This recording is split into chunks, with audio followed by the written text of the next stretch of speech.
Namo Phat, good morning. Thank you for joining me for a daily practice check-in. Listen, listen, listen. This beautiful sound calls us back to our true home.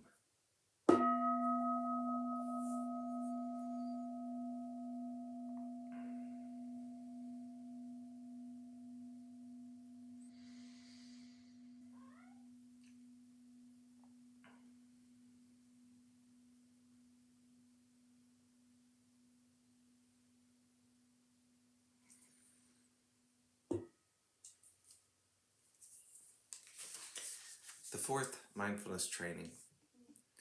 Aware of the suffering caused by unmindful speech, and the inability to listen to others, I vow to cultivate loving speech and deep listening in order to bring joy and happiness to others and to relieve others of their suffering.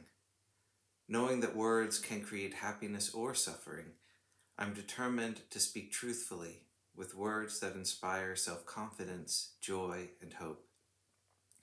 I will not spread news that I do not know to be certain, and will not criticize or condemn things of which I am not sure.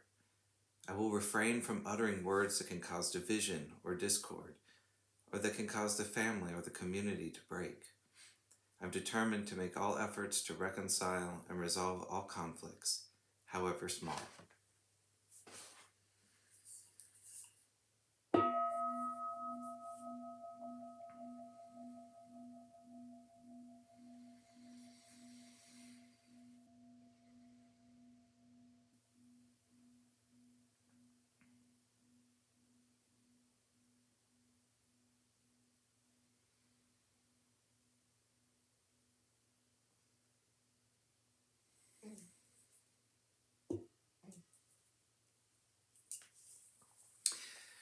We're beginning our day from the monastics at Abhayagiri Monastery for our Dharma readings now.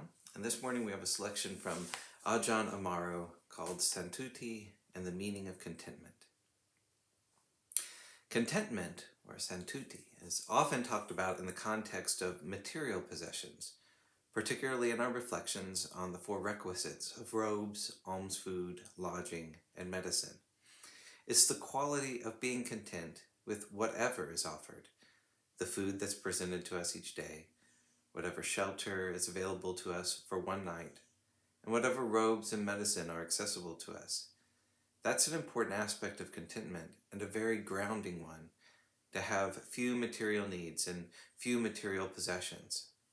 There's a story about a man who found every one of his possessions torched in a large bonfire. All that remained were some ashes and the buckles from his boots. His response was, "Well, good, now I don't have to bother with all that stuff anymore." This is what it means to be content with what we have, doing without if need be, or living in our dwelling places with the thought that it is only a roof over our head for one night. This is our training. It's also important to consider how Santuti permeates all aspects of the path. It's not solely a matter of renunciation or not being moved by desire, agitation, or fear in terms of material things or how we relate to other people. Contentment is also the basis for concentration, samadhi, that quality of being content with this moment, this breath, this footstep, this feeling in the knee, this sound in the room, this quality of mood. To be content with just this moment is of enormous importance in terms of samadhi, concentration. And if there's discontent, I have to become more concentrated, gain more insight, be more comfortable, I have to, then, even though we may be well-intentioned, discontent continually creates a cause for agitation and lack of focus. As a result, samadhi is far away. The quality of contentment can drift off in certain ways. It can turn into dullness or laziness or an urge to switch off, while at the same time we're thinking of ourselves as being content. Actually, we're simply steering the mind toward numbness, a non-feeling state or a feeling of wanting to get rid of, not bothering with. That's not contentment. Contentment isn't a quality of begrudging resignation Oh well, I'm stuck with this mood, this particular problem or feeling. I'll just grit my teeth and bear it. I'll just wait for this to be over. This is merely dullness, a nihilistic attitude. By contrast, when we are content, there is a bright, radiant quality present. Contentment has a great lightness and clarity to it. Contentment can also drift off in the opposite direction, into complacency, self-satisfaction, being pleased with ourselves. I'm fine. I don't need to do anything with my mind. Everything is perfect. That's taking it too far in the opposite direction. Contentment is a bright and energetic state, but it's also free from self-view and self-centeredness. It's not colored by an I, me, mine attitude. Santuti is not only a basis for samadhi, but also for vipassana, insight. It's the ability to be content with seeing this feeling, this thought, this mood, or this memory as a pattern of nature. We're not buying into it, trying to read a story into it, or claiming it as self or other. Contentment allows us to leave things alone. A painful memory arises, does its thing, and ceases. An exciting fantasy arises, does its thing, and ceases. An important responsibility arises, does its thing, and ceases. That's it.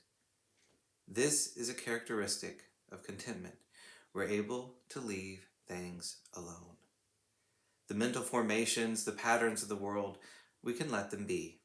It's not because we're switching off, we don't care, or we're resentfully resigned to some situation. Rather, it's a gentleness and presence of mind, a sense of the fullness of being. We're not needing to extract something from this thought, this feeling, this moment, or this experience. Vipassana is based on being able to attend simply to the process of an experience, rather than buying into its content. This requires restraint, and in particular, sense restraint. Not maneuvering to get more in the way of our requisites, not getting fussy and picky in terms of robes, food, shelter, or medicine. It's very basic. But the things we learn on such a basic material level reach right to the core of our training, our spiritual practices, and our development of insight. It's the same with the quality of contentment, being at ease, tapping into the fullness of Dhamma, the completeness of Dhamma. It's always here because contentment is related to the quality of wholeness. It reflects this wholeness and the completeness of Dhamma. Nothing is missing. Nothing needs to be added or taken away. Knowing this, we can be content with the way things are.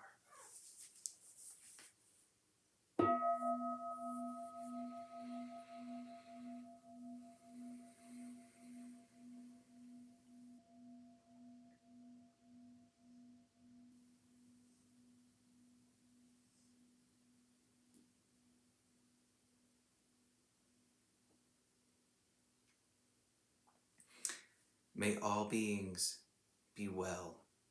May all beings be happy.